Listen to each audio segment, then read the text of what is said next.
ساوند سیستم خراب شو او که تاسو هم شور کوئ بیا به دا زما خبره وانه اورېدلی شي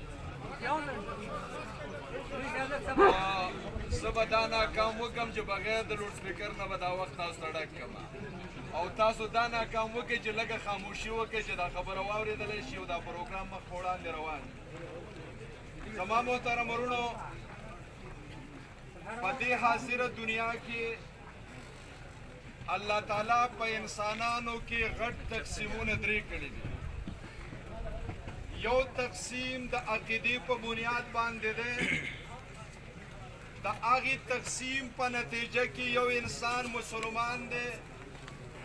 یو یهودي دی یو نصرانی دی یو عیسائی دی یو سیک دی یو بل مذهب والا دی په دې وخت کې په ټوله دنیا کې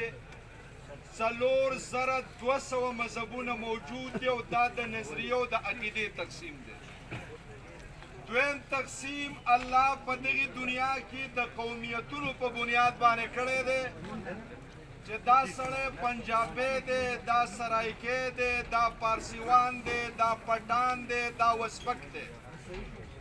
او دریم تقسیم الله تعالی د خیرپتونو او د کسبونو په بنیاد باندې کړی دی چې دا سړی اینګر دی دا دروزګر دی دا انجینیر دی دا نئی دی دا ترکان دی دا د خرفت او د سند په بنیاد باندې تقسیم دی زما وروڼو د قرآن واضحه هدایات دا دي چې موږ او تاسو دپاره اهم تقسیم چې دی هغه د عقیدې تقسیم دی چې یو طرف ته مسلمان دی او بل طرف ته کافر دی مسلمانانو کې دننه د قومیت او د خرفت او د کسب تقسیم هیڅ معنی نه لري یو اسلام یو کلمه نبی کریم صلی الله علیه وسلم فرمایي الناس سواسیة كأسنان المشط